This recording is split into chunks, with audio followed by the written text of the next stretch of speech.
Welcome. Kush Talks Real Talk off the dome and in your ear. I'm your host that does the most, Kush Superior Bay. Today we got a guest, Mocha FirstLady. Go ahead, you know what I'm saying, give people a brief introduction about yourself, a little history. What's up? What's up? My name Mocha FirstLady. I was born in Newark, New Jersey. I reside in Louisburg, North Carolina now. I've been rapping for a very long time since I was like 12 years old. I started off writing poetry. And then, it just kind of snowballed from there. I love what I do. I feel like I'm the illest rapper in Louisburg. Honestly, no shade, no shade.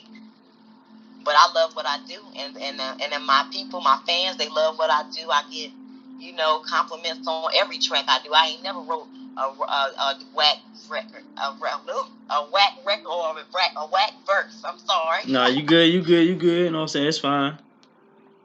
I feel that though, you know what I'm saying? Big ups to you, you know what I'm saying, your music and the brand and everything like that. Um, Love it. so you said that you started off with poetry, right? For the love of poetry, right? Most definitely, that was my thing back then. So what propelled you into music after poetry? Like what was the catalyst that put you on that status where you felt like, you know what, I'm gonna turn this to a song? I'm gonna be real with you. Like, it was just me first. I'm gonna really be honest. Like, it started from me like wanting to just be a writer with like novels, and then it just went into I think my third grade or maybe fourth grade year, we was doing like poetry slams and different things like that. So I was learning different forms of poetry, and I ended up saying, like, you know what? Let me just try this poetry and see how it come out. It come out good, My teacher's like, oh, that's good. And then I used to write. I think Nicki Minaj came out, and she came out with the "I Get Crazy." And back then, I didn't know how to get instrumentals, so I would literally write over top of her rapping. Like, I would just like block her out and just write over top of the instrumental, and that's how I used to start off. Like, I don't know what it was. It gave me that rush, and I was loving it. Like, and it went from there. Facts. That's how most artists start off. You know what I'm saying? Being a person who's musically Yeah. inclined myself, I started off. People might think it was weird, but I started off like when we used to do like the Shakespeare shit in school, shit like that. You know what I'm saying? Oh yeah. I remember Shakespeare. And what I used to do was I used to write an iambic pentameter and all those different rhythmic things. Those were my favorite things to do, like haikus and things like that. So I adapted from that point, from that stage. I actually wrote my first rap when I was 8 years old. My name was Wow. yeah, my name was Black Knight at the time. For some reason, I don't know why I picked that name, but yeah, that's that's what it You was. saved, ain't you? Yeah, you know what I'm saying? It was okay, you know what I'm saying? But I'm gonna tell you the truth though. Um, it made for better content for me, and I appreciate myself for going through that process. So yeah, but yeah, let's go a little bit further Yes, and and stuff. now look where you at now. So yeah, big ups to you too. Big ups to both of us. You know what I'm saying? We doing big things. We trying to get it popping out here in the world. Right, Um, doing our thing, honey. That's all we can do. that's why I encourage all artists from the city, from the area, from the county. You know what I'm saying? I'm trying to get everybody on the platform. And some artists I reached out to, they don't want to get up here. I'm not gonna say no names, whatever. It is what it is, my brother. I salute you. I wish you success in your careers. Whoever the artist that I'm speaking on, I ain't gonna put their name out because I'm not gonna give you a free platform if you don't want to come up here. You feel me? But All right now. yeah, I'm gonna speak facts about your music. And most of y'all music is fire, so I ain't gonna never talk down on it. So yeah, That's right. but anyway, like let's get a little further on. So you said from poetry it transitioned to music. Okay, so what made you take it serious and want to record and like actually do visuals for it? Okay, so I'm gonna have to give a shout out to my girl Sasha on this one because I did not know a thing about recording until one day we was in high school. I think it was my freshman year, and I think I don't know who I was dealing with. I can't remember the guys that I was dealing with, but they was dealing with music too. But I used to record songs on my phone over an instrumental, and I used to send it, and they used to be like, "Oh yeah, I like it," but somehow she ended up hearing it, and I seen her at school, and she's like, "You know what? We're gonna record today," and I just meet me after school or whatever. So I get there, I got a whole notebook full of stuff written. I don't know what to do. I ain't got no beat. I don't know. But Right, we ended up recording. I recorded my very first mixtape with Sasha. She mixed and recorded me and mastered mine at her grandma's house. And that's how I got into it. Blessings. Shout out to Sasha. You know what I'm saying? That's, shout out. You feel me? Shout out to Sasha. This homegirl right there. Yeah, I love her to death. I love her.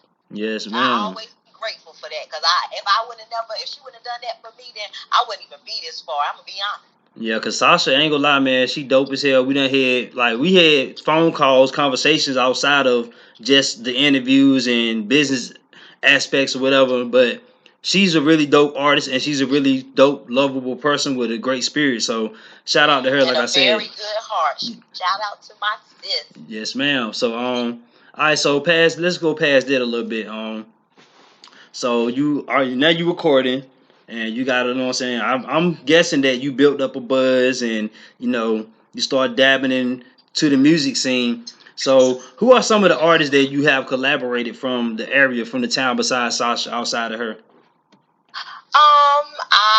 I did a record with Bando Rags called Spicy. We did that back, I believe it was 2020. I think it was 2021 or like November when we did that one. I did a record with another female artist. Shout out to Ruby Rosetta. Shout out to Ruby. I know Ruby. Shout out to her. Yes, love Ruby. Ruby gives the best vibes. Love her. And I did do another track with an artist from Henderson. His name is Yayo. I'm not sure if you're familiar with him. But I did do a track with him before. We didn't do a visual, but I think those are like the only 3 artists that I've worked with outside of Sasha.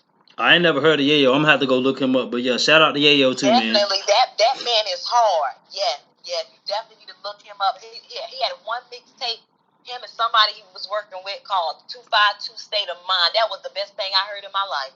Okay. I'm gonna definitely look that up. All my listeners, subscribers, y'all go look up 252 State of Mind by Yayo. You know what I'm saying? Mixtape shit. So all right. So boom. Let's go on a little bit further. As far as the future endeavors you got planned, what do you plan on doing to further your career as an artist? I feel like that I want to branch out more outside of my county. Like, go further out and collaborate with more people, meet more people, build better opportunities, promote myself more. Because I'm really just getting back into the feel of it, honestly. I've been writing. I haven't been back to the studio just yet. But my mom passed in February, so I really have been giving it a break for a while. So I'm just now trying to, get back into it. But I'm working on a mixtape. I got about a few little songs I need to do, but I'm feeling like it'll be released soon. It won't be long. Cool. That's good to hear. You know what I'm saying? Condolences to the passing of your mother also. You know what I'm saying? I send my best wishes to you. I send you energy, love, peace, and light. You know what I'm saying? So, yeah, that's a fact. Yes, I need all of that. I need all of that, honey. Yes, ma'am. So, I'm going to get to, I'm going to ask you probably a couple more questions or whatever, and we're going to, you know what I'm saying, go ahead and wrap this up for now because, the visual got to come after the audio, you feel me? So, I got you. All right, so this is how I'm going to do this right here. I'm going to ask you, this is a hot topic right now. What do you think about the whole incident with Takeoff and the individuals involved with the whole incident with him being unalive right now and the guys he was dealing with at the time of his demise? To be honest with you, I really have mixed feelings about the situation because I'm not even going to lie. Now, I might sound like I'm into conspiracies and stuff, but I'll be honest, I feel like it was a setup and it was a plan. I feel like the Migos broke up, and I feel like Quavo wanted to be on his own. That's how I feel. It might not be true, and it might be like just a little conspiracy thing, but that's how I was feeling at first. But I really don't know how to feel now because no one really knows what happened but those people that was in that area, That's a fact. So there's been new information that's been disclosed from the CEO of QC Record Quality Control, Pierre Thomas. His mom, Lisa Thomas, she got on a platform I can't think of the name of the platform, but shout out to her. Y'all know talk about people on YouTube. I know you probably didn't heard it and seen it already, but she came on the platform and said she was a sacrifice and that Takeoff was one. Also, she said she's gonna be a sacrifice next. That's what she said. So, what do you think about that? She gonna be the sacrifice next. Yes, ma'am. She came on the platform and said that. She said So she already knows she gonna be a sacrifice, and that right there make me feel like that's a cry for help. But can't nobody help you. Right. So then, because Kanye came out and said the same thing that they sacrificed his mama, Donda. You know what I'm saying? So people like the internet going crazy right now. So my thing is, go ahead. Honestly, what I feel about when it comes to stuff like that, I feel like some of these celebrities, they sign these deals and they don't know what they're getting themselves into until it's too late. Like, oh, you got a price, you gonna have to pay a price, but you don't know what it is yet. And then you turn around and your sister did, or your cousin did, or your mama did, and it's just you never know. You don't know, and it's too late. Or by the time you figure out, it's too late, and it's nothing you can do about it. You got to live with that mistake. And I really feel like that's why he kind of had his moments. Like he got tired of being controlled by them, and he had to let the world know. He got tired of it being a secret. Exactly. And now they want to call him crazy. Yeah, because the whole crazy thing is that's why him coming out saying sacrifice in public, loud like that, they're gonna use that and twist it and use it against his mental capacity again. And that's exactly what they do. Because every time somebody go against them, what do they say? Crazy this, crazy that, checking into a mental place, psychotic break. It's always like that. It's always, it never fails. And then on the quality control QCP, his mom actually said that he tried to off her before. She said that he tripped up in the dark and tried to slam a trunk down on her back, and she escaped him. Oh my God! Like people will really go through those limps for fame, and then it's wow. That's so crazy. That's why my advice to all local artists: if you local and you independent, if you can get on the streaming platform, get your stuff sent through United Masters or somewhere like that. Just stay independent, get your money like that, and when you make enough money, invest into a private business somewhere, and sit back and take care of your family. Exactly. You got to play it smart with this because they will get you if you're not careful. Yes, ma'am. So let's move on further. Let's get off that topic for a second. This is probably gonna be my last question to end this little interview session. So, what do you think about? Okay, so we understand what's going on with the state of hip hop. What do you think about Lil Durk coming out on Rolling Stone magazine saying that he will stop dissing the dead? He wants to increase the peace and bring Chicago together. What do you think about that? Honestly, like if you diss the dead, it's really no coming back from that. Like you've been doing that for years to get his clout, and now it's not working no more. So now he wants to try something else. Like it's all a gimmick. To me, it's a gimmick. Like now you've been dissing this dead. I'm sorry, I'm not gonna say this dead man, but this unalived man. You've been dissing, and and you saying it in your song. You have pride behind that. Like you feeling it. And now all of a sudden, oh no, I just want to keep the peace. No, you don't. You want to get more money. That's what it's a gimmick. You want more what's that word? Publicity. Publicity and revenue. That's all it's about. And that's all it's about. I don't believe him for a second, sweet. All right, cool. That's a Fendi. So I put this in every interview I do because I really want to get this movement started. So I'm thinking about going to all surrounding areas. Franklin County, Wake, Vance, Warren, Granville, Orange, you know what I'm saying, Durham, around the areas, whatever.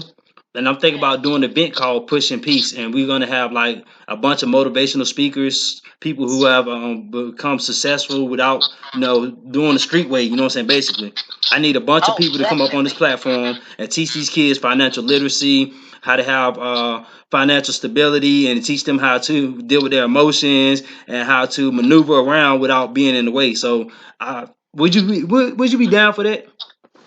I most definitely would be, especially as far as the emotion thing, because I have suffered from depression and different things, and had I would have rushed out and asked for help or did things to do better, I wouldn't have made certain decisions that I have made.